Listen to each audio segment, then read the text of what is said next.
Our topic is administration system under the Mughals. हम लोग जो है आज के इस टॉपिक में मुगल कालीन प्रशासनिक व्यवस्था के बारे में डिस्कस करेंगे। ये क्लास 7th के चैप्टर 4 का जो है ये टॉपिक है।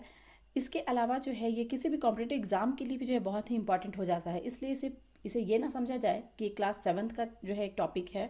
ये किसी भी कॉम्पिटिटिव एग्जाम के लिए जो है बहुत ही इंपॉर्टेंट टॉपिक है। आपका administrative system under the Mughal, प्रशासनिक व्यवस्था, मुगल कालीन प्रशासनिक व्यवस्था। तो आइए जो हम लोग आज का अपना ये जो वीडियो स्टार्ट करते हैं, बट उससे पहले मैं आप लोग से ये बात जरूर कहूँगी कि अगर आप लोग हमारे चैनल पे नए हैं तो हमारे चैनल को सब्सक्राइब करें, वीडियो अच्छा लगे तो लाइक और शेयर जरूर करें। हम लोग जो है इस एडमिनिस्ट्रेटिव सिस्टम में ये जानेंगे कि मुगल काल में जो है प्रशासनिक व्यवस्था जो है कैसी थी, किस तरीके से जो है आपका जो रूलर होते थे, जो शासक होते थे, वो अपनी प्रजा के लिए काम करते थे और कैसे जो है वो अलग अलग फील्ड में जो है रूल करने का जो है एक तरीका, कंट्रोल करने का जो है उनका जो तरीका था वो क्या था, कौन उसका हेड होता था, उसके बारे में। तो सबसे पहले जो देखिए क्या है कि एडमिनिस्ट्रेटिव सिस्टम में जो है मुगल कालीन एडमिनिस्ट्रेटिव सिस्टम में जो है सबसे श्रेष्ठ जो है वो राजा होता था। राजा को जो है मुगल कालीन में जो है मुगल काल में जो है बादशाह कहा जाता था और बादशाह जो है वो सर्वश्रेष्ठ होता था।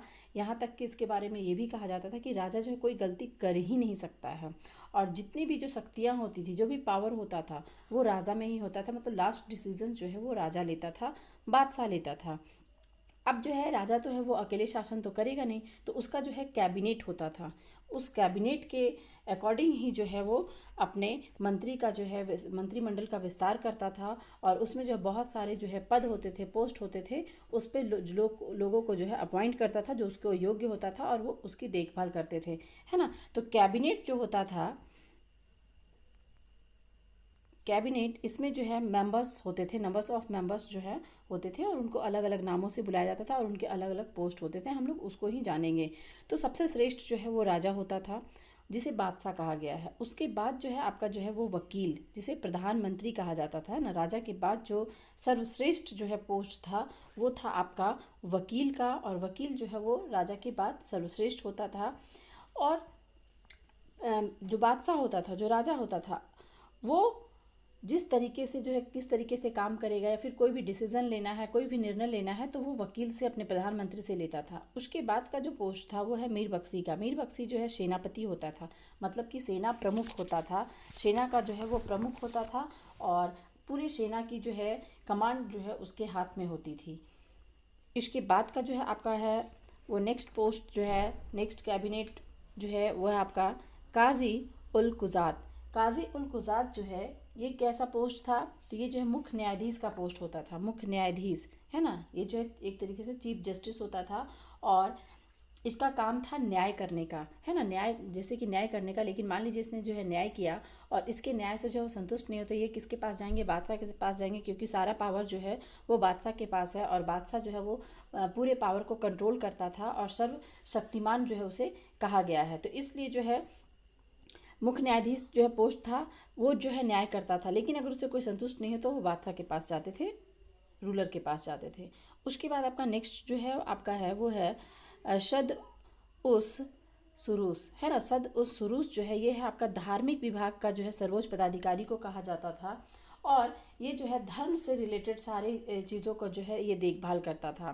फिर है दरोगा ए डाक चौकी, ये है गुप्तचर विभाग होता था ना। दरोगा ए डाक चौकी जो था ये गुप्तचर विभाग होता था। ये गुप्त रूप से जो है सारी इन्फॉर्मेशन जो है ये इकट्ठा करके जो है ये बादशाह को देता था, मतलब राजा को देता था। फिर है खाने शामा, है ना। खाने शामा जो है ये राज परिवार की उपयोगी वस्तुएं एवं रसोइयों का प्रमुख होता था। मतलब रॉयल फैमिली में जो भी मेंबर्स हैं उनकी सारी ज़रूरतों की चीज़ों को पूरा करना, उन्हें किस चीज़ की ज़रूरत है, सारी चीज़ों की देख रेख करना जो है ये इसका काम होता था और इसे खाने शामा जो है कहते थे। और ये राजा और उसके परिवार के सारी ज़रूरत की चीज़ों को पूरा करता था, यहाँ तक कि रसोई, खाने पीने की चीज़ों को की भी जो देख रेख करना जो है इसी की जिम्मेवारी होती थी। नेक्स्ट जो है आपका है मिश ए आतिश, है ना। मिश ए आतिश जो है ये शाही तोप खाने का प्रमुख था। मिश ए जो है आपका आतिश जो है ये शाही तोप खाने का प्रमुख था और ये जो है तोपखाने से रिलेटेड जितने भी जो है जानकारियाँ या कितना जो है तोपखाने होने चाहिए, किस तरीके से उसका इस्तेमाल होगा, ये सारी चीज़ों की जो है देख रेख करने की जिम्मेवारी इसकी होती थी। नेक्स्ट जो है आपका पोस्ट है वो है आपका वज़ीर का। वज़ीर की जो है रिस्पॉन्सिबिलिटी होती थी, वो जो कौन सा मिनिस्टर था, तो वह है वित्त विभाग का प्रमुख होता था, है ना। वो एक तरीके से हम लोग कह सकते हैं फाइनेंस मिनिस्टर, वित्त विभाग का जो है ये प्रमुख होता था। और सारी जो है वित्त रिलेटेड जो भी जो है प्रॉब्लम होते थे या जो भी चीज़ों को देख रेख करने की जो है सारी जिम्मेदारी जो है इसी की होती थी। इसके बाद है आपका मुहताबिश, है ना। मुहतबिश जो है ये है नैतिक आचार विचार का प्रमुख होता था। मुहतबिश जो है ये नैतिक जो है आपका आचार विचार का जो है ये प्रमुख होता था। मतलब कि जो है मुस्तबिक का जो कार्य था कि ये जो है आचार व्यवहार जो है उसका हिसाब किताब रखे कि राज्य में कौन जो है शराब पी रहा है, कौन किस तरीके से जो है कौन धर्म का पालन कर रहा है, कौन जो है धर्म का पालन नहीं कर रहा है। जैसे शरीयत है ना, जो है इस्लामिक लॉ जो होता था, उसको जो है लोगों को जो है अपनाने के लिए उसको जो है लोगों को जो है लोगों पे फोर्स किया जाता था कि आपको जो है शरीयत को अपनाना होगा। उसकी इस जिम्मेवारी जो है मुहतबिस की होती थी। नेक्स्ट जो है आपका मीर ए बहार है। मीर ए बहार जो है इसकी ये क्या था, तो ये जल सेना प्रमुख था। मीर ए बहार जो है ये जल सेना प्रमुख होता था। और लास्ट जो है आपका है दीवान, जिसे राजस्व अधिकारी कहा गया है। दीवान जो है वो राजस्व अधिकारी होता था और इसकी जिम्मेवारी जो है मतलब ये वकील जो है प्रधानमंत्री के बाद का जो है सबसे बड़ा पोस्ट होता था, है ना। प्रधानमंत्री के बाद का जो है ये सबसे बड़ा पोस्ट होता था। और जो राजकोष होता था आपका जो है शाही राजकोष जो हुआ उस ये हेड होने के नाते जो है ये आय व्यय का हिसाब रखता था कि कितना खर्च हुआ, कितना जो है इनकम हुआ। ये सारी चीज़ों की जो है देख रेख करने की जिम्मेवारी जो है ये इसकी होती थी, किसकी, तो दीवान की। तो ये था हमारा आज का वीडियो।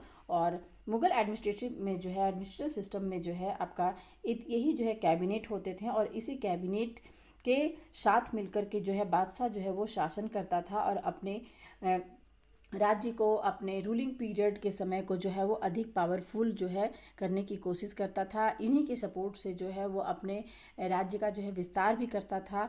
तो वीडियो अच्छा लगा हो तो लाइक और शेयर ज़रूर करें।